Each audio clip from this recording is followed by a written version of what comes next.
Ce moment symbolique était attendu de longue date par les acteurs du territoire. Il faut dire que pour beaucoup, cette inauguration revêt un sens particulier. Après des années de tractations, d'études et de travaux, l'alpage école du Sulins devient aujourd'hui réalité. Un atout incontestable dans le territoire et pour le pastoralisme dans son ensemble. Je suis une passionnée d'alpage, moi agricultrice, et je ne peux pas travailler sans aller en alpage. Pour moi c'est ma vie, donc j'ai beaucoup milité dans ce dossier.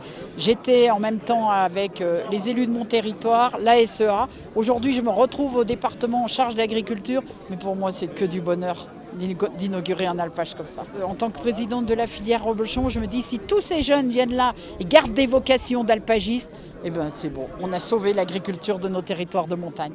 En plus d'une étable, de la salle de traite et celle de transformation, l'alpage est doté d'un internat, de salles de repos et de douches chaudes. Un confort certain pour apprendre un dur labeur et qui permet déjà d'accueillir de nombreux étudiants. Ce qu'on observe, c'est que cet alpage nous amène, nous, des jeunes d'autres territoires, notamment de montagne. On accueille dans notre école des jeunes qui viennent du Jura, des Pyrénées, et même des Bretons. Alors, ils iront sans doute pas en alpage, mais on a effectivement des jeunes d'autres territoires qui nous ont identifiés, qui nous ont reconnus à travers effectivement la communication autour de cet alpage et qui ont envie, et peut-être qu'on crée effectivement des vocations grâce à cet outil unique.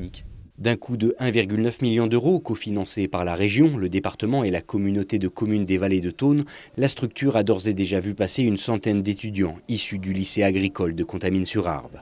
Grâce à un cheptel d'une quarantaine de vaches laitières, ils ont donc découvert le charme et l'âpreté de la vie en altitude. Ce qui est très vertueux, c'est que défendre le pastoralisme dans des territoires, évidemment comme les territoires des Deux-Savoie, c'est tout simplement défendre l'agriculture.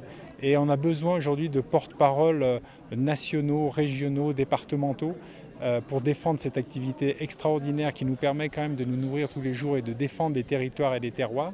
C'est un exemple parfait, c'est une première en France. J'espère que d'autres territoires prendront exemple sur ce modèle-là.